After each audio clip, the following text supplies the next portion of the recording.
السلام علیکم ورحمۃ اللہ وبرکاتہ۔ امید کرتی ہوں آپ سب خیریت سے ہوں گے۔ اللہ تعالیٰ آپ سب کو صحت اور ایمان کی اچھی حالتوں میں رکھے۔ نحمدہ و نصلی علی رسول الکریم، اما بعد، فاعوذ باللہ من الشیطان الرجیم، بسم اللہ الرحمن الرحیم۔ ربی اشرح لی صدری ویسر لی امری واحلل عقدۃ من لسانی یفقہوا قولی۔ وقالت الیہود لیست النصارى علی شیء، اور وقالت الیہود، اور یہود کہتے ہیں، لیست النصارى، نہیں ہے یہ نصارى علی شیء، کسی دین پر یعنی حق پر نہیں ہے۔ وقالت النصارى لیست الیہود علی شیء، اور جو نصارہ ہے وہ کہتے ہیں کہ جو یہود ہے یہ حق پر نہیں ہے۔ وہم یتلون الکتاب، اور وہ کتاب کو پڑھتے بھی ہے، حالانکہ کون سی کتاب؟ تورات کو پڑھتے بھی ہے۔ کذالک قال الذین لا یعلمون مثل قولہم، اسی طرح جو ہے کہا ان لوگوں نے جو لا یعلمون، جو لا علم ہے، مثل قولہم، ان کے کہنے کی طرح۔ فاللہ یحکم بینہم یوم القیامۃ، پس اللہ تعالیٰ فیصلہ کرے گا بینہم، ان کے درمیان قیامت والے دن، فیما کانوا فیہ یختلفون، اس چیز کے بارے میں جن میں یہ اختلاف کرتے ہیں۔ تو یہاں پر جو ہے آپ آیت سے بھی صاف واضح ہے کہ جو یہود ہے وہ اس چیز کا دعویٰ کرتے ہیں کہ ہم حق پر ہے اور ہم ہی جو ہے جنتی ہے، اور ہم حق پر ہے تو زندگی ہم جو بسر کر رہے ہیں حق پر، حالانکہ تورات میں جو ہے اس چیز کی وضاحت ہو چکی تھی کہ جو بھی آپ عمل کرو گے وہ سنت اور اللہ کے دین کے مطابق ہوگا تو آپ کامیاب ہوں گے، جنتی ہوں گے، ویسے آپ جنت میں نہیں جا سکتے۔ تو یہ ایک دوسرے پر دعویٰ کرتے تھے۔ اسی طرح جو لا علم تھے، امیین جو تھے، مشرکین مکہ کے جو لوگ تھے، وہ بھی اسی چیز کا دعویٰ کرتے تھے کہ نہیں، ہمارے نبی جو ہے وہ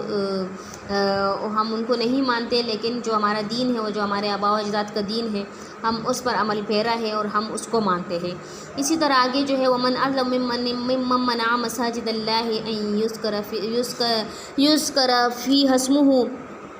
اور کون ہے، یعنی اس شخص سے بڑا ظالم کون ہے جو منع کرے اللہ تعالیٰ کی مسجدوں سے، ان یذکر فیہا اسمہ، کہ اللہ کا اس میں جو ہے اللہ کا ذکر کیا جاتا ہے، اللہ کا نام ذکر کیا جاتا ہے، وسعی فی خرابہا، اور وہ کوشش کرتا ہے اس میں خرابی کرنے کی۔ اولئک ما کان لہم ان یدخلوہا، یہی وہ لوگ ہیں، ما کان، نہیں لائق، نہیں ہے جائز ان کے لیے، یدخلوہا، کہ وہ داخل ہو جائے اس میں، یعنی ان مسجدوں میں، الا خائفین، مگر ڈرتے ہوئے، عاجزی کرتے ہوئے، لہم فی الدنیا خزی ولہم فی الآخرہ عذاب عظیم، اور ان کے لیے دنیا میں رسوائی اور آخرت میں بہت بڑا عذاب ہے۔ تو یہاں پر جو ہے یہ بہت قابل غور آیت ہے اور بہت توجہ والی ہے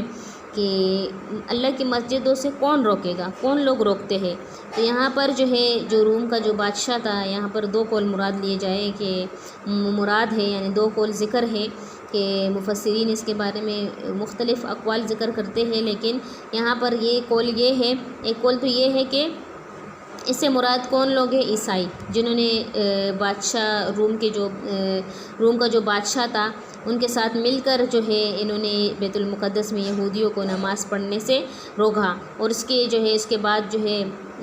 اس میں پورا ان سب نے حصہ بھی لیا کہ ان جو یہود تھے جن کو تورات دی گئی تھی، جو تورات پر صحیح عمل کرنے والے تھے، تو ان کو روکا۔ اس کے بعد جو ہے ایک قول یہ بھی ذکر ہے کہ جب محمد صلی اللہ علیہ وسلم اور آپ صلی اللہ علیہ وسلم کے صحابہ جب ان کو مکہ سے نکلنے پر بھی مجبور کر دیا گیا ان کی قوم، مطلب مشرکین نے، اسی طرح جو ہے وہ یوں خانہ کعبہ میں جو عبادت کرتے تھے اور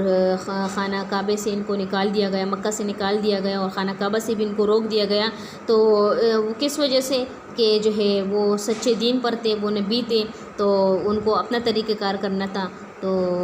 ان کو اس وقت روکا گیا۔ اس کے بعد صلح حدیبیہ کے موقع پر بھی اس بات کو دہرایا گیا، اور جو ہے ان کو منع کیا گیا کہ آپ اس سال جو ہے حج نہیں کر سکتے۔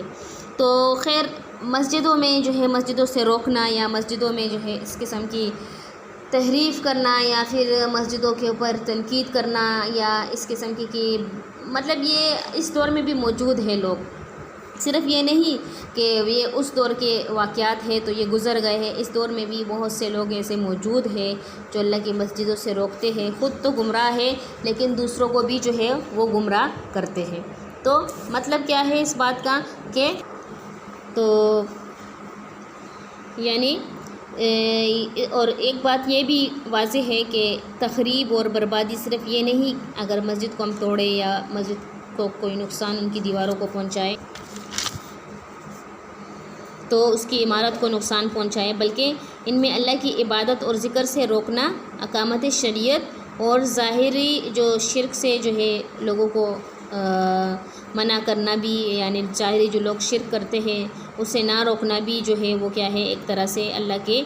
عبادت سے روکنا ہوا۔ تو ہم جب کسی میں گناہ دیکھیں تو ہمیں چاہیے کہ ہم ان کو روکیں۔ اس کے بعد جو ہے ایک اور لفظ جو اس میں ذکر ہے کہ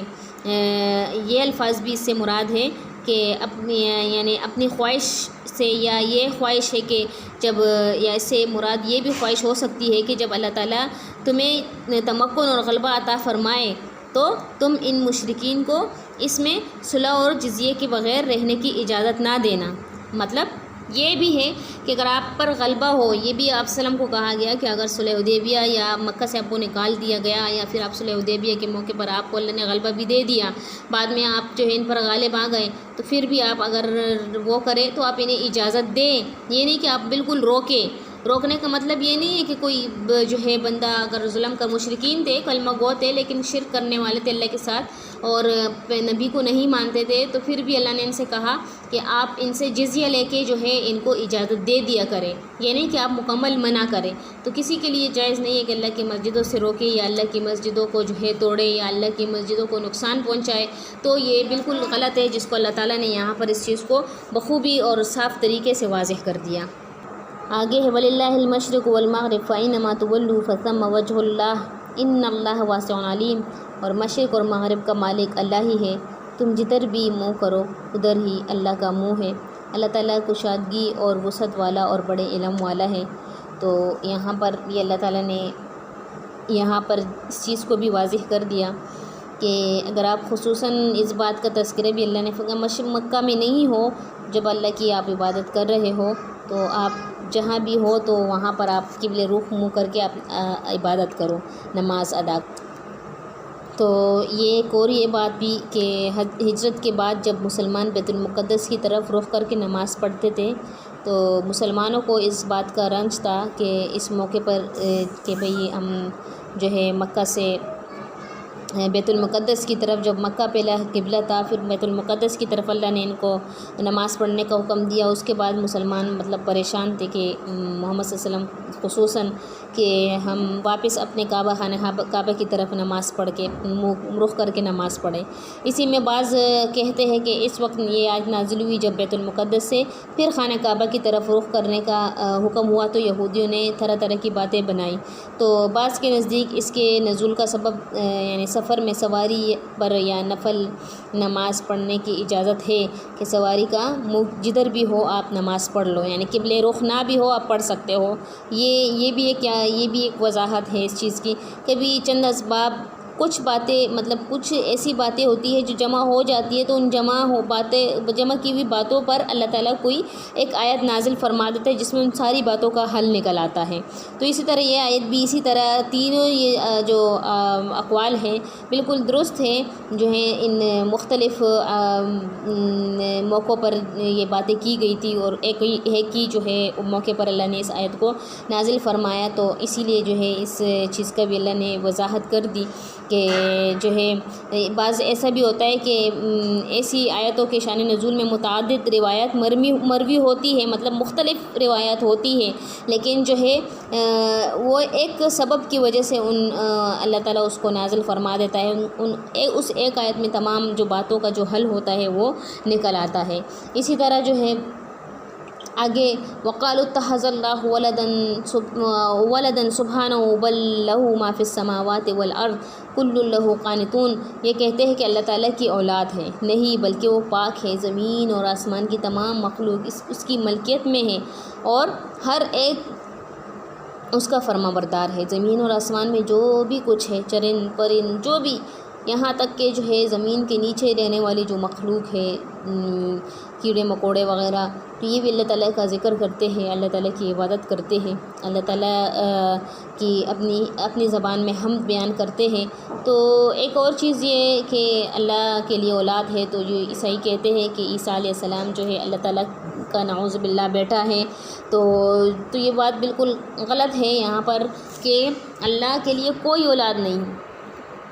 کہ اللہ تعالیٰ کی حکمت یا اللہ تعالیٰ کی وحدانیت جاننی ہے تو سورۃ الاخلاص کو پڑھو، یعنی سورۃ الاخلاص پڑھو اور اس میں غور و فکر کرو، تو آپ کو اندازہ ہو جائے گا کہ اللہ تعالیٰ کے علاوہ اللہ کے نہ تو کوئی جو ہے اولاد ہے، نہ کوئی بیوی ہے، نہ کوئی جو ہے بہن بھائی ہے، اللہ یکتا ہے، اکیلا ہے، بالکل تنہا ہے اور تنہا ہی رہے گا، اور اس کے ساتھ جو ہے اس کی عبادت میں یا پھر جو ہے اس کی وحدانیت میں کوئی بھی شریک نہیں۔ تو یہ چیز بھی ہے کہ عیسائی کہتے ہیں کہ نعوذ باللہ عیسیٰ علیہ السلام جو ہے اللہ کا بیٹا ہے، تو یہ بات بالکل غلط ہے۔ عیسیٰ علیہ السلام جو ہے اللہ کا بیٹا نہیں ہے، کیونکہ عیسیٰ علیہ السلام اللہ کی طرف سے ایک روح جو ہے اللہ نے ان کے ماں کے جبریل امین کو حکم دیا، تو وہ جبریل امین کے ذریعے سے روح پھونکی ان کی ماں کے جو ہے گریبان میں، تو حضرت عیسیٰ علیہ السلام ان کو اللہ تعالیٰ نے عطا کیا، تو یہ ایک معجزہ تھا ان کے نبوت کا کہ وہ عیسیٰ علیہ السلام نبی تھے۔ تو یہ باتیں کہنا یا اس چیز کا جو ہے شک و شبہ میں رہنا کہ بھئی اللہ تنہا نہیں ہے، بالکل اللہ تنہا ہے، اللہ کے ساتھ کوئی شریک نہیں، اور اللہ یکتا ہے اور ہمیشہ ہی اکیلا رہے گا۔ تو اللہ تعالیٰ ہمیں اس پر عمل کی توفیق دے۔ وآخر دعوانا الحمدللہ رب العالمین۔ السلام علیکم ورحمۃ اللہ وبرکاتہ۔